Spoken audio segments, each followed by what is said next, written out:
Hello Accounting 111, this is Sensei Takata, and the purpose of today's video is to illustrate how to create a statement of owner's equity using Microsoft Excel in proper format.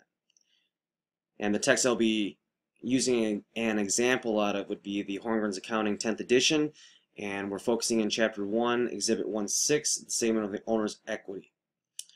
Okay, the process I like to use to best help me illustrate how to create this financial statement is to cover the components of the financial statement in the text here and kind of go through the different parts of it, and the body, the header, so on and so forth. And then what we'll do is we'll dive into Excel, and I'll go ahead and start with just entering raw data. Once all the data is there, we then retrace our steps from the beginning in Excel and then go over the formatting. Okay, so let's get started. What we have is the financial statement header. This consists of 3 lines holding 3 pieces of information. Top line is going to be the company name. The middle line will be the name of the financial report we're reading, in this case statement of owner's equity. And the final line, the third line, is going to be the date or date and range. Now the statement of owner's equity requires a date range, both beginning capital to ending capital, or November 1st to November 30th in this particular example.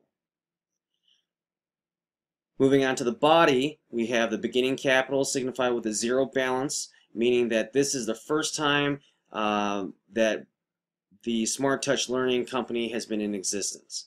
So prior to November 1st, this company did not exist. Now we have an owner contribution from Bright in the amount of $30,000. A net income for the month of November totaling $5,300, which is illustrated right here in Exhibit 1.5.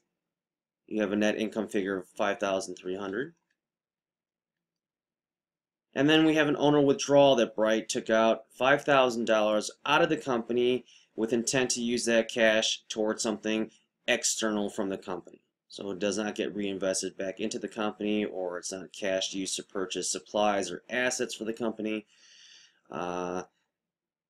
The illustration I like to use is Bright just went to Vegas with $5,000. Okay? Now, Bright Capital, then the bottom line solution is what we're looking for, and that's the ending capital for Bright, and that is dated November 30th, and then again signified with double underlined borders signifying this is the final sum. Okay, that's the components. Those are the components of the financial statement, the statement of owner's equity. Now we'll go ahead and launch into an Excel workbook and begin creating the final financial statement in Excel. Okay, so to start, we start with the top 3 lines, the financial statement header, and the name of the company we're dealing with is Smart Touch Learning.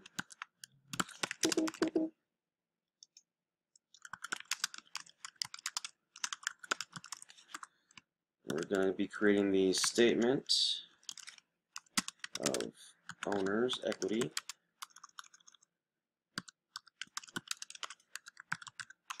And we're dealing with a date range for the month ended November 30th, 2014. Okay, once the 3 line items are taken care of, you can get into the body of the report. And the body of the report begins with Bright's beginning capital. And that's dated November 1st, 2014. Slide over a few columns, go make it to column E, and put a value representing the 0 balance for Bright beginning capital. Next, we want to add any owner contributions, which there were one owner contribution of $30,000. Double check that. $30,000. And a net income figure for the month of November of $5,300. And I'll double check that. $5,300. And then what I want to do here is I want to go ahead and sum those 3 accounts to get $35,300. This total here does include all 3 of these accounts right Next, I want to locate any owner withdrawals.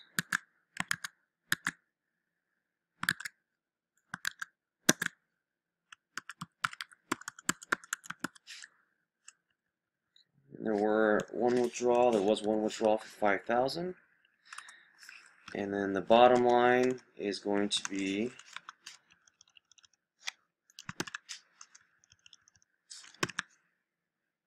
Bright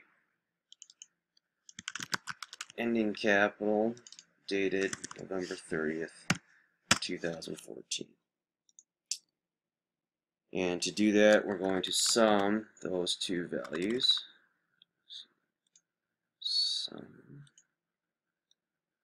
these two together.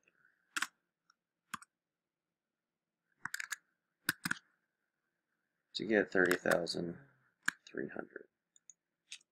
And there you go. All the raw data is entered and correct. So now the next step would be to go in and start formatting. So what you want to do is you want to locate a reasonable margin here so you can start merging your header.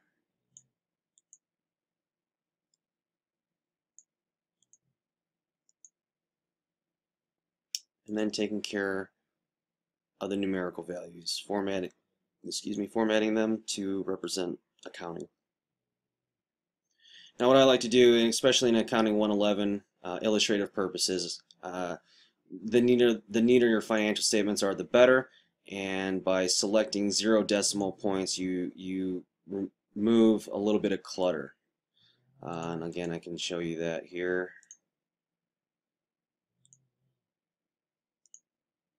It's just a decimal point and 2 placeholder zeros if there are no values there, which again, if you're looking at larger financial statements, sometimes less is more. So what I like to do, especially again for Accounting 111, is just go ahead and take it down to 2 or to 0 or to no decimals. 0 decimals.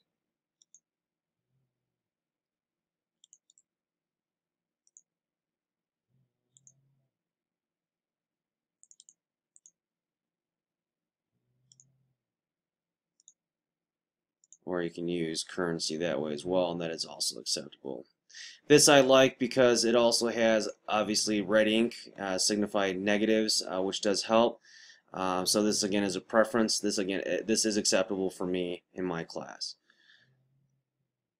Okay, and to take it one step further, you want to go ahead and start bordering. You can put a thick box border in there. You'd like to put in borders underlines, borders, bottom borders to signify this is the final answer.